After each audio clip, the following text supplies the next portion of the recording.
Yoga phòng và chữa rối loạn lo âu, chứng lo lắng và sợ hãi vô cớ.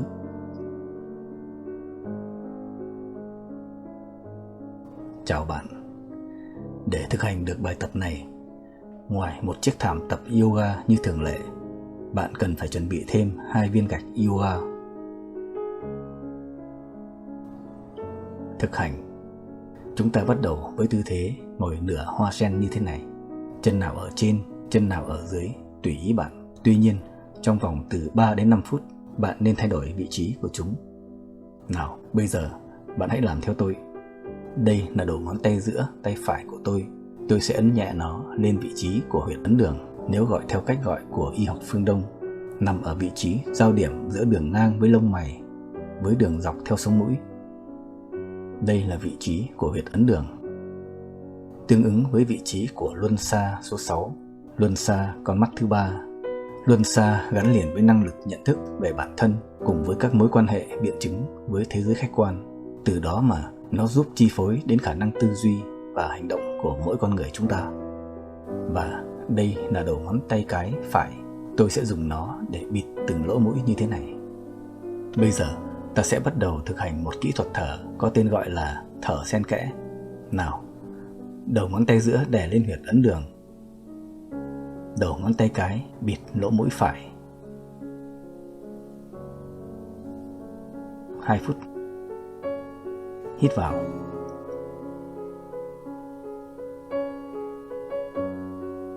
Bịt lỗ mũi trái, thở ra.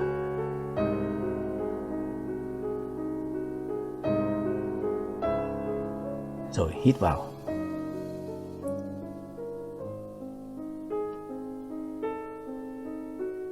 Bịt lỗ mũi phải, thở ra.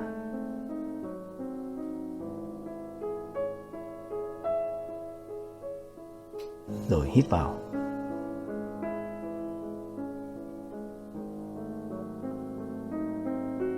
Bịt lỗ mũi trái, thở ra, vân vân. Bạn cứ tiếp tục làm như vậy trong vòng từ 2 đến 5 phút.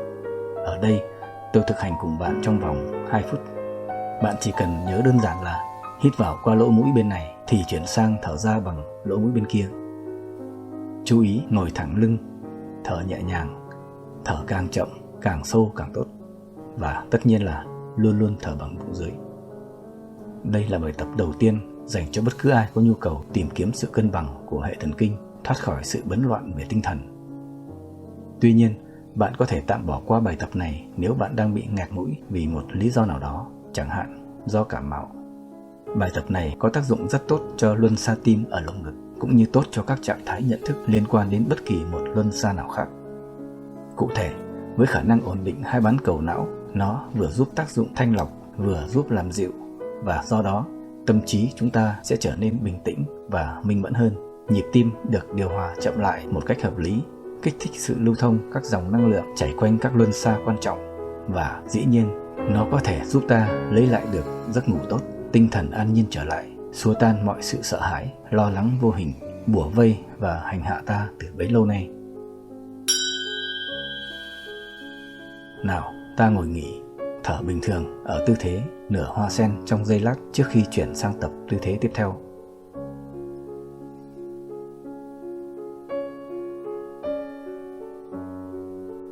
Bạn có thể đổi vị trí hai chân bất cứ khi nào bạn muốn, như thế này.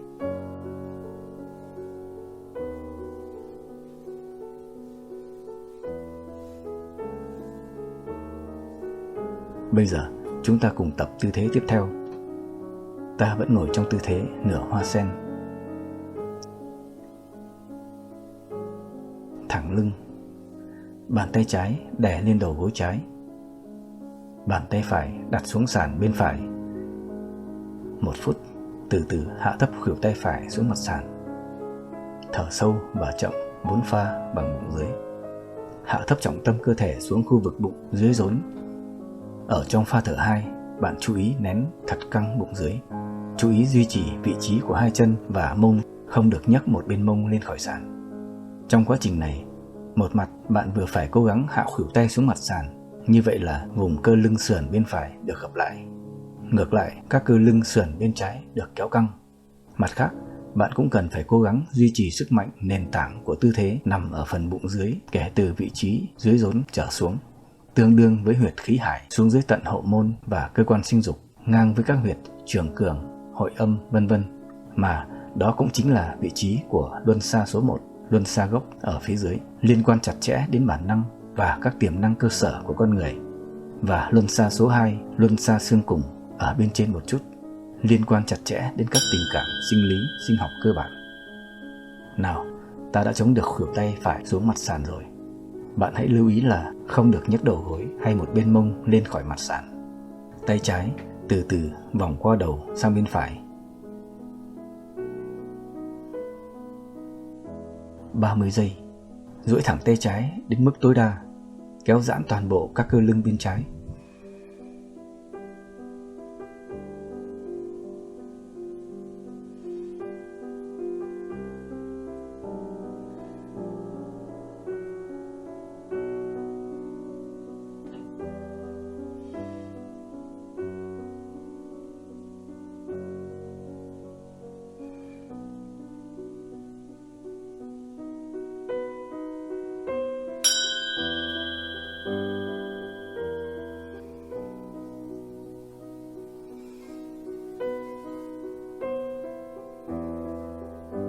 Ngồi nghỉ như vậy trong giây lát.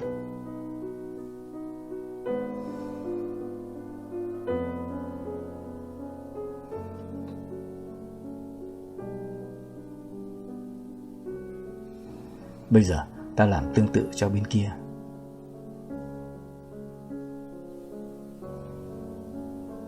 Một phút. Hãy đặt ý nghĩ của bạn vào việc thực hiện tốt từng pha thở. Hít vào, nén căng bụng dưới, thở ra rồi siết chặt cơ bụng. Làm như vậy, bạn sẽ tạo ra được một sức mạnh thể chất không cần tưởng tượng cũng có thể thấy rõ, mà bản chất của nó chính là tăng cường sinh lực, tức tăng cường nguồn năng lượng dồi dào lưu chuyển qua cả luân xa 1 và luân xa 2. Bất cứ một sự lành mạnh nào về tinh thần cũng cần phải có một sự lành mạnh về thể chất làm cơ sở. Chúng ta đang thực hiện sự tăng cường sức mạnh thể chất bắt đầu từ phần gốc, tập trung ý thức, tăng cường sinh lực, dung nạp và thông hoạt các dòng năng lượng chảy qua luân xa 1 và luân xa 2. Bạn hãy thực hiện quá trình này rất từ từ, vừa trấn giữ, vừa buông lơi. Trấn giữ và tăng cường phần gốc kể từ phần dưới rốn trở xuống. Buông lơi phần trên, nhất là bả vai trái, sao cho khuỷu tay trái dần dần được chống xuống mặt sàn.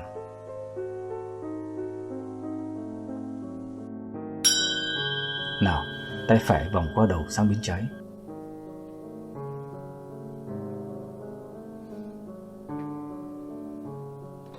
(30 giây). Duỗi tay phải đến mức tối đa, kéo giãn toàn bộ các cơ lưng bên phải.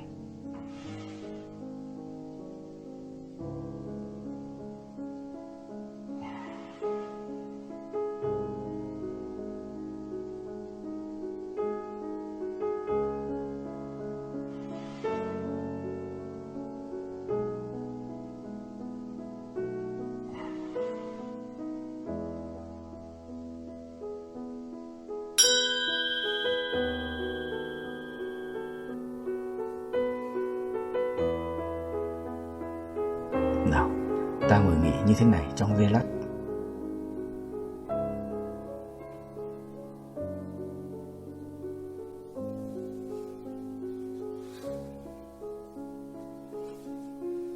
Rồi, tay trái bám lên đầu gối phải.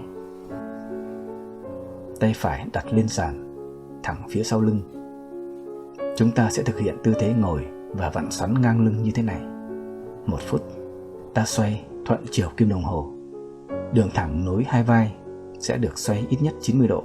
Mắt nhìn theo bờ vai phải về một vị trí chính giữa sau lưng của tư thế ngồi ban đầu. Hãy thở thật chậm, sâu bằng bụng dưới 4 pha. Bạn sẽ cảm nhận được một sự xoắn vặn mãnh liệt ở vùng ngang thắt lưng, nơi có 2 quả thận, và cũng là khu vực của một trong 7 trung tâm năng lượng lớn nhất của cơ thể, là luân xa số 3, luân xa búi mặt trời. Nếu chúng ta rèn luyện tốt các tư thế có lợi cho khu vực này, thì toàn bộ vùng thắt lưng của chúng ta sẽ luôn luôn có được một sức mạnh thể chất sung mãn và linh hoạt.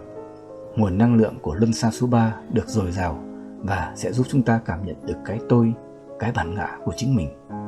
qua đó mà tăng sự tự tin, tự trọng.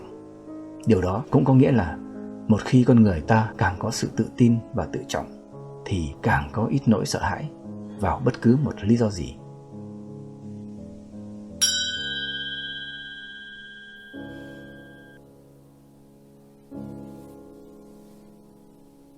Ngồi nghỉ như vậy trong giây lát.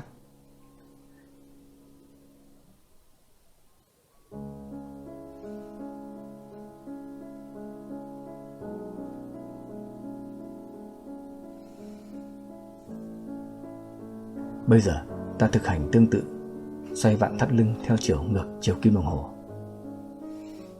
1 phút. Để tập tư thế này có hiệu quả, bạn đừng quên kết hợp thật tốt giữa các động tác xoắn vặn với các động tác hít hơi, nén hơi và thở ra của kỹ thuật thở 4 pha quen thuộc.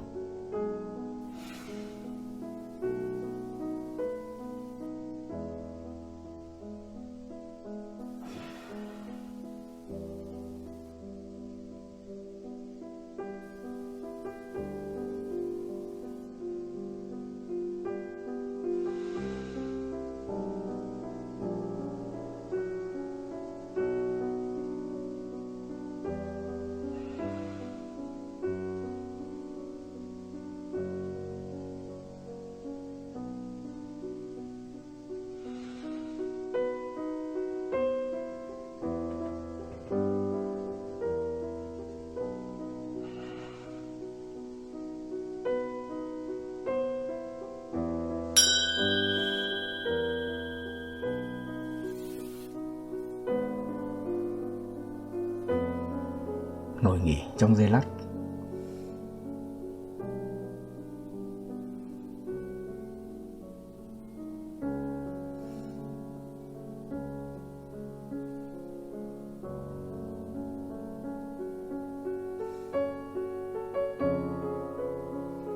Nào, ta mở hai chân sang hai bên, mở rộng nhiều nhất theo khả năng của bạn. Hai chân duỗi thẳng, ép sát kheo chân xuống mặt sàn. 1 phút. Từ từ nghiêng người lên chân trái với sự hỗ trợ của hai tay.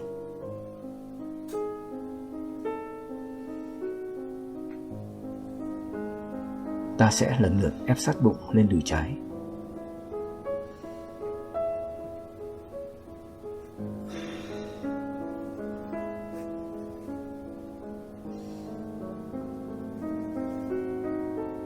Ép ngực lên đầu gối trái.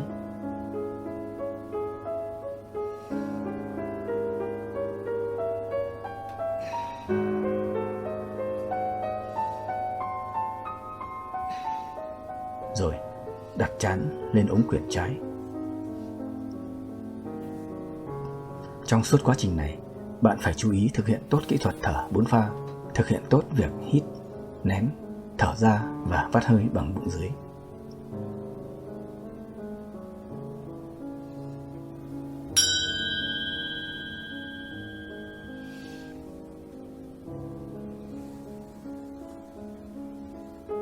Ngồi nghỉ như vậy trong giây lát.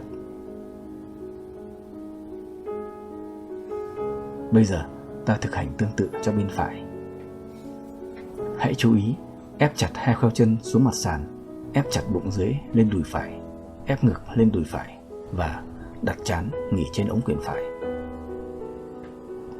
Trong suốt quá trình này, bạn phải chú ý thực hiện tốt kỹ thuật thở 4 pha.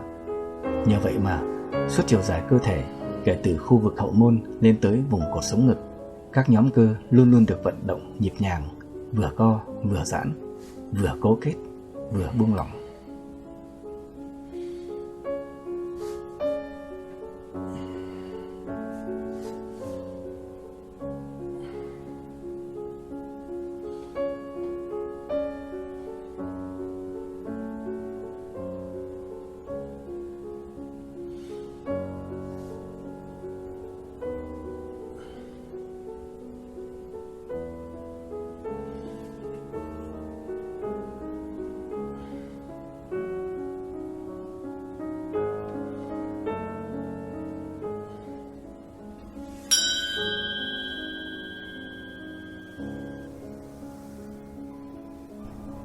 Ngồi nghỉ trong giây lát.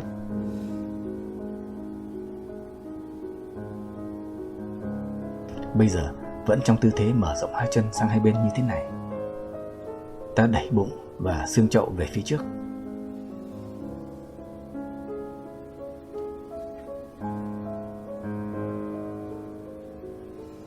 Rồi thực hiện lần lượt. Chống hai khuỷu tay xuống mặt sàn trước mặt.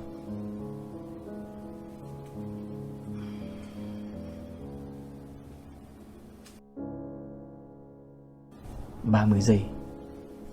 Hai tay nâng cằm, lưng được thả lỏng trong trạng thái duỗi thẳng.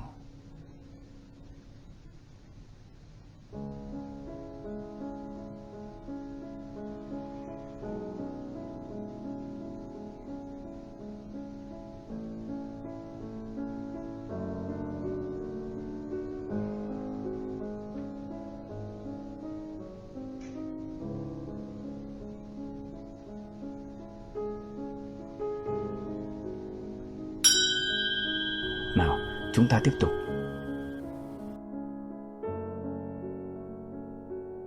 Ép bụng xuống mặt sàn.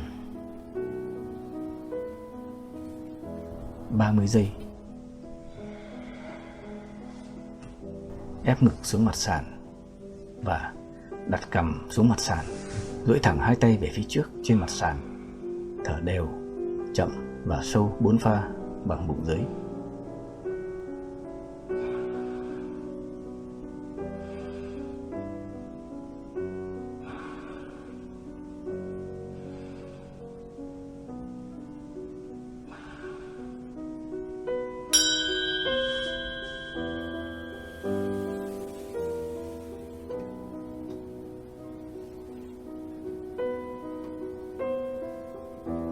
Ngồi nghỉ trong giây lát.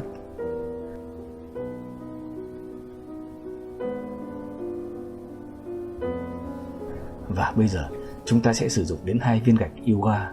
Lát nữa ta sẽ nằm ngửa lên trên chúng. Ta kê một viên dựng đứng tương ứng với phía sau đầu và một viên nằm nghiêng tương ứng với chiều dọc vùng thắt lưng.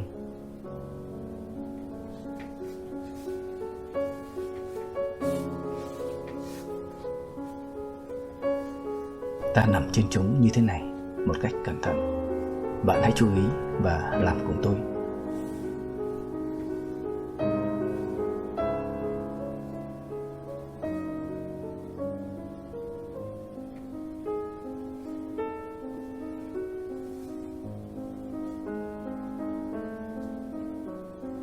Hai lòng bàn chân ép sát vào nhau và nằm sát lên phía trên nhiều nhất có thể. Mở rộng và thả lỏng hai đầu gối sang hai bên. Hai tay dang sang hai bên. 2 phút. Toàn thân thả lỏng như thế này. Vùng bụng dưới hoạt động tích cực với 4 pha thở sâu, chậm và mạnh mẽ. Ở trong tư thế này, toàn bộ cơ thể được thả lỏng trong trạng thái vận động tích cực bằng các pha thở của bụng dưới. Các luân xa từ luân xa số 1 như đã nói ở trên đến luân xa số 4, tức luân xa tim, được kết nối và tăng cường các dòng năng lượng tích cực. Đây là cách chúng ta bắt đầu việc khởi động cho các vận động thể chất cho luân xa số 4 này. Hãy tiếp tục không ngừng vận động cơ bụng để thực hiện 4 pha thở sâu sắc và mạnh mẽ. Đồng thời, bạn hãy đặt mọi suy nghĩ và tinh thần của mình vào khu vực giữa lồng ngực, nơi trú ngụ của luân xa số 4. Với những cảm xúc thánh thiện và đẹp đẽ xuất hiện, tái hiện và duy trì sự hiện hữu trong bạn, hoàn toàn có thể là đối với một sự sợ hãi mơ hồ nào đó vốn ẩn hiện hành hạ bạn xưa nay thì bây giờ hoặc đã biến mất hoặc được thay đổi cách đánh giá từ chính bạn mà nó trở nên không còn đáng ghét, đáng sợ. Bạn hãy buông lỏng hai vai sang hai bên, buông lỏng toàn bộ cơ thể. Chỉ có cái bụng là làm việc tích cực nhất với những pha thở. Đồng thời, bạn hãy từng lúc dướn phần trung tâm lồng ngực lên cao, từ từ và đến mức độ cao nhất có thể. Hãy đặt ý nghĩ vào vùng trung tâm lồng ngực này. Đây chính là vị trí của luân xa số 4 nói trên.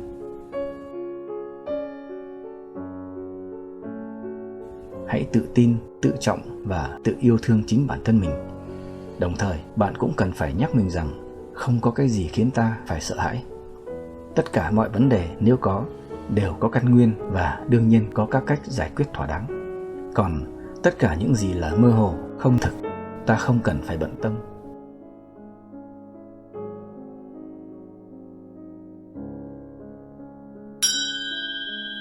Nào, bạn hãy ngồi dậy cùng tôi theo cách này. Không được ngồi thẳng dậy đột ngột, tránh làm tổn hại đến cột sống của bạn.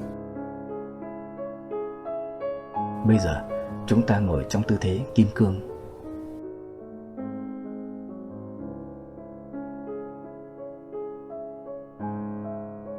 Rồi, thực hiện tư thế có tên gọi con chó con như thế này.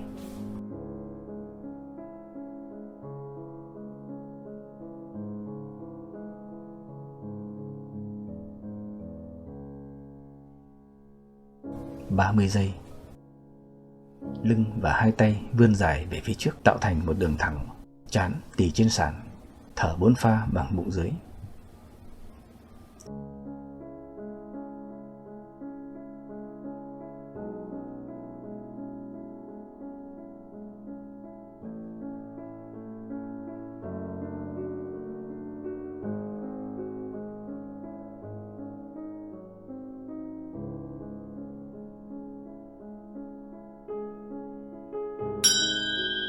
Tiếp theo, ta chống hai khuỷu tay xuống mặt sàn. Đầu ngẩng lên cao. 2 phút, từ từ hạ thấp ngực xuống mặt sàn. Lúc này, hai luân xa là luân xa số 4 vừa nói ở trên và luân xa số 5, tức luân xa cuống họng, được tác động mãnh liệt với những dòng năng lượng lưu chuyển qua mạnh mẽ. Nhờ việc thở bằng bụng dưới thật sâu, thật chậm, 4 pha, sự kết nối năng lượng từ luân xa số 1 đến luân xa số 5 được xác lập và củng cố, duy trì. Với việc đặt tâm trí vào luân xa số 4 và luân xa số 5 ở cuống họng trong tư thế này, bạn sẽ có thể tự tăng cường được một năng lực biểu hiện cảm xúc. Chắc chắn bạn cũng đồng ý với tôi rằng ở trên đời này có nhiều thứ chỉ còn đáng sợ khi nó còn là vô hình, không nhìn thấy, không sờ thấy, không nghe thấy. Nhưng một khi nó đã được chỉ rõ mặt, vạch rõ tên và được lôi ra ngoài ánh sáng, thì sẽ trở nên không còn gì là đáng sợ nữa. Trong số nhiều năng lực ta cần rèn luyện, thì trong đó, năng lực biểu đạt cũng là một yêu cầu rất cần thiết trong hành trang bạn cần phải có để có thể thoát khỏi mọi nỗi sợ hãi vô hình. Đây có thể là một tư thế tương đối khó đối với bạn, nhưng điều đó không quan trọng, dù việc đặt ngực và cằm của bạn lên mặt sàn như thế này có dễ dàng hay còn khó khăn. Cái quan trọng ở đây là cả một quá trình bạn đang cố gắng hạ thấp ngực xuống mặt sàn như thế này. Cả một quá trình này mới có nhiều ý nghĩa trong việc điều trị bệnh tật. Do đó, bạn hãy yên tâm vào kết quả chữa trị, cho dù cái lưng của bạn có dẻo nhiều hay dẻo ít.